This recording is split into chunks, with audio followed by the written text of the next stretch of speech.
Picture a crowded dinner party or a fast-paced meeting. People are eagerly jumping in, overlapping, and filling every second of airtime. But on the edge of the group, one person hasn't said much. They are just standing there, watching. We tend to look at that silence and assume they've checked out. Society naturally equates quietness with shyness, disinterest, or an inability to keep up with the pace of the conversation. But hours later, that same quiet person will bring up a passing comment you made, a detail even you forgot you shared. They'll ask about a slight hesitation in a colleague's voice that nobody else seemed to catch. To understand this, we have to look at how the human brain budgets its attention. Psychologists refer to this as cognitive load, which is the strict biological limit on how much information your working memory can process at any given second.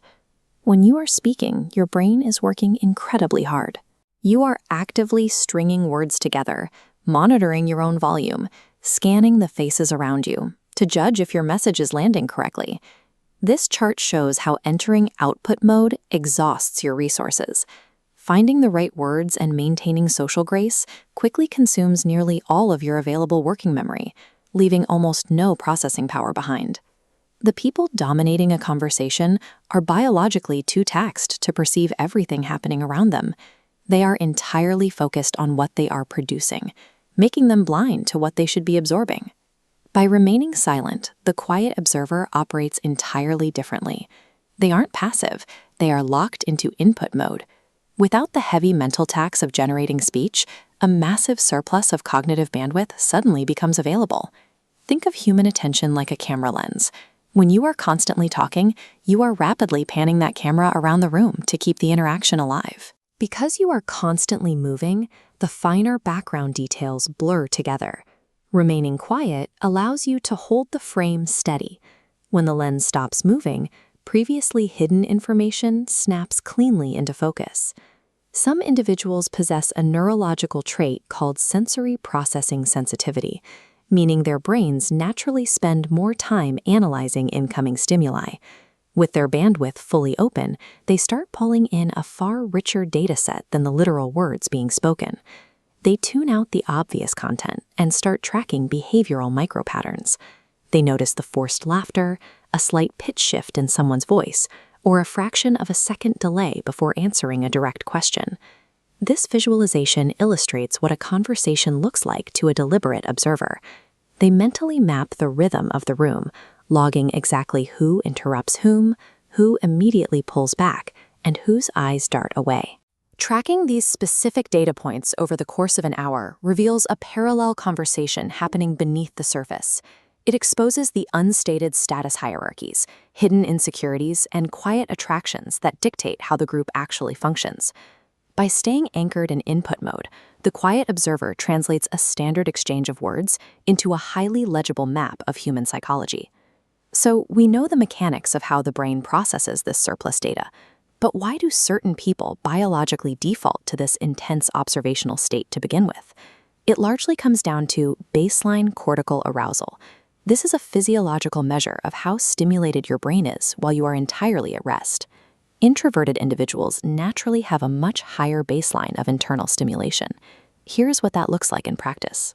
Because their internal engine is already running hot, simply walking into a crowded room pushes the introverted brain right up to its optimal limit of stimulation.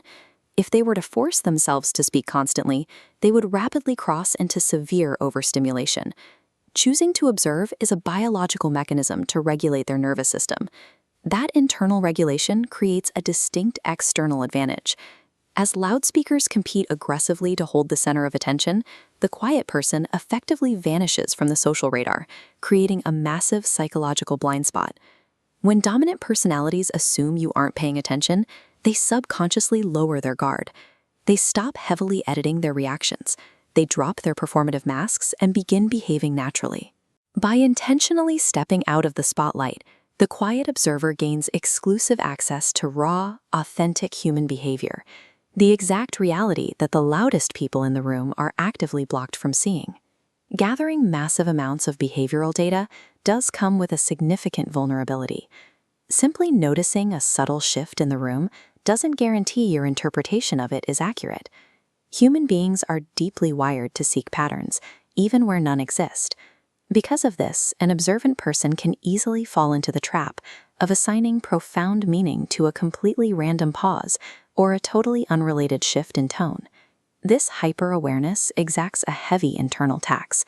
It frequently triggers chronic overprocessing, deep mental fatigue, and a frustrating inability to let minor interactions go. The quiet mind will often dissect a brief conversation long after the actual event has ended.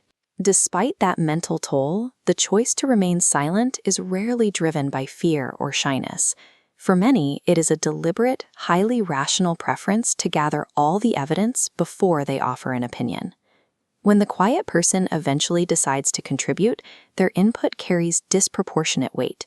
It lands with authority because it is built entirely on a vast, deeply analyzed dataset rather than a quick impulse. Every conversation contains two opposing roles. You have the loud competitor, exhausting their energy to project their reality outward, and you have the silent participant, perfectly positioned to absorb the room inward. In a social landscape obsessed with making noise, the loudest voice will almost always dictate the direction of the conversation. But the quietest person is the only one who truly understands the reality of the room.